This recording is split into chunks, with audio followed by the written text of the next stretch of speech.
we're getting ready to have our first baby. I was also getting ready to go interview for dental school, something I'd been working on for 10, 12 years. It's now time. Baby came, dental school offers didn't. Now what? I've got to provide for my family. I'll put my dream on the shelf and go provide for the family.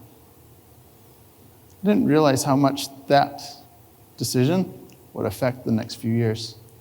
Still guilt and shame and pain that's been growing and building about not going to dental school. I didn't realize how bad it was until one day I get a tap on my shoulder. I don't know what that is, but I'm so tense, I'm ready to fight it. I go to turn, fistful, it's her, it's my wife. Drop my hands, give her a hug and say, I'm so sorry, I'm not in a good spot. I knew that I was at rock bottom and decided it was time to go to a counselor. After some real hard conversations, both with myself and with my wife, and being really honest and vulnerable with ourselves, divorce ended up being the right answer. Now I've had 2 experiences where I'm at rock bottom. What do I do? Everything's spinning. I don't know which way's up, which way's down. And I read in a book by Brene Brown, it's called Atlas of the Heart, so you can find it. She talked about awe and wonder and what emotion they are.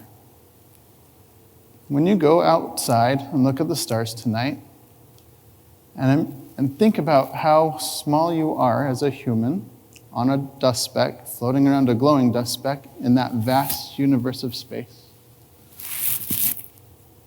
that feeling is awe. And that can synthesize into an igniting spark that gets you to a new spot.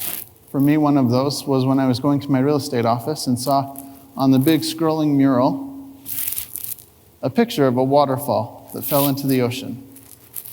I was in the middle of the divorce process at that moment in time, and that little spark of hope led to a trip.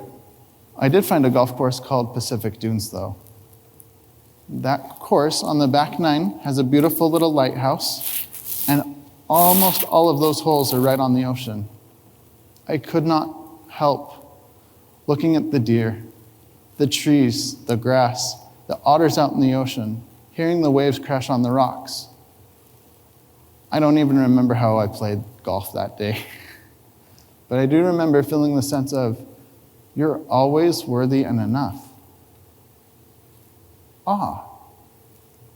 Always worthy and enough. Whether you choose to stay in your comfort zone or you choose to take the path less traveled, I want you to commit to it and take courageous consistency in following it. That will make all the difference.